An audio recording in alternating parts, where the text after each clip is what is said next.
51 lives. 51 women lost to the shadows of Chicago. Over the course of 2 decades, they were strangled, discarded, and left to be forgotten. Who is responsible for these heinous acts?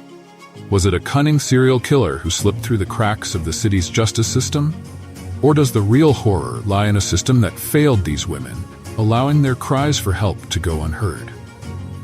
Tonight, we will uncover one of Chicago's darkest mysteries, a tale of pain, terror, and unanswered questions that haunt the city to this day.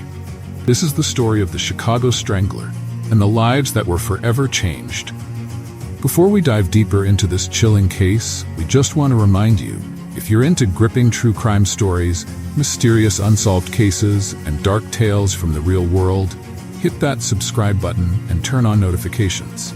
That way, you won't miss any of our latest videos as we continue to uncover the most spine-tingling stories out there. Now let's get back to the case. Chicago, one of America's most iconic cities, a place of immense history and cultural importance. But beneath its towering skyline and bustling streets lies a history drenched in blood. From the infamous mobsters of the 1920s who ruled the streets with iron fists to the gang violence that plagues its neighborhoods today, Chicago has always danced with danger. In the shadows of this vibrant city, danger lurks. And for nearly 2 decades, an invisible predator has hunted, taking the lives of over 50 women. Their bodies were discovered in alleys, abandoned buildings, and vacant lots. They were the forgotten, the invisible. And it seemed for years that their killer was invisible too. Who were these women? They weren't just statistics. Each one had a story, a life, family, but many of them lived on the fringes of society, struggling with poverty, addiction, and homelessness. These women were vulnerable, often overlooked by the very system meant to protect them. Janice Banks, a 36-year-old mother of 2, was found discarded near an abandoned building in 2007. Michelle Smith, just 23, lost her life the same way, in a neighborhood where death too often went unnoticed. These were women with dreams, with futures, but for the Chicago Strangler, they were easy targets. Their family members said, "She had a tough life, but she was trying to get back on her feet. We still miss her every day." The bodies were found in places where no one would think to look: decaying buildings, vacant lots, and dark alleyways. These were the forgotten places in a city too busy to care, where the most vulnerable members of society lived. And it was in these forgotten places that the Chicago Strangler hunted. Investigators often found the victims in disturbing states, strangled, sometimes with a plastic bag, and left as if they were no more than trash. In some cases, their bodies were covered with debris. In others, they were left in plain sight. Each crime scene was a haunting reminder of how easily these lives were discarded. The pattern was chilling. The Chicago Strangler's signature was strangulation, often using a plastic bag to suffocate his victims. Many of the women were sexually assaulted before being killed, and their bodies were discarded in areas of the city where no one would think to look. The murders spanned years. Sometimes months would pass between killings, other times just weeks. This randomness kept authorities guessing, but over time, a distinct pattern began to emerge. Many believed the killings were the work of a serial killer, a predator who knew how to evade capture, striking when the moment was right. But others speculated something far more sinister. Could these deaths be the result of systematic failures? A police department overwhelmed by crime, a city that had already turned its back on these women before they were killed? Journalists said the police weren't exactly eager to investigate. These women came from poor neighborhoods, and most were involved in drugs or sex work.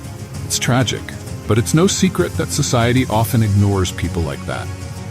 Criminologists said, serial killers have a pattern, and this one is no different. Problem is, he knows how to stay under the radar, choosing victims that many would ignore. For the families, the pain didn't end with the discovery of their loved one's body. For many, the lack of justice compounded their grief. They were left waiting, sometimes for years, hoping for answers that never came. Many felt abandoned by a system that didn't care. Family members said, "She didn't deserve this." None of them did. All we want is for someone to care, for someone to bring justice for these women. But the years passed and the cases grew cold. The killer remained free and the family's search for answers continued. Despite the mounting evidence that the cases were connected, the investigation began to stagnate. Detectives were often left with little to go on. DNA evidence was scarce, witnesses were uncooperative or had disappeared, and the killer seemed to leave no trace. Without new leads, the cases slipped into the cold case files, and the Chicago Strangler, if he existed, remained at large. Who was the Chicago Strangler? Over the years, multiple theories have emerged, ranging from a single, calculating serial killer to a group of opportunistic predators taking advantage of a system that had already failed these women.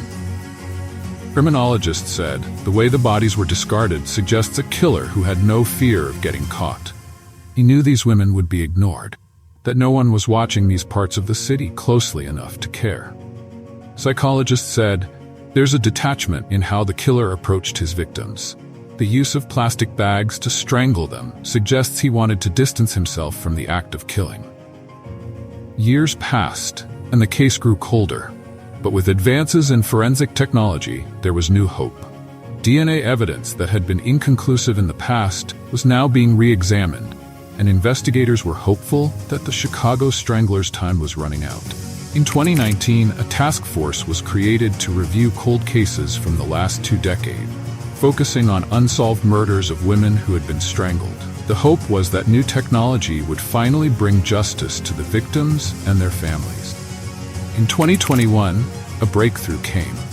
Using new DNA evidence, authorities were able to link several of the murders to previously convicted offenders, bringing some long-awaited justice to the families of a few victims. But for many, the Chicago Strangler remained elusive, and the cases continued to go unsolved. While some families finally got the closure they had waited for, others were left to wonder if they would ever know the truth. The Chicago Strangler case remains one of the city's darkest mysteries.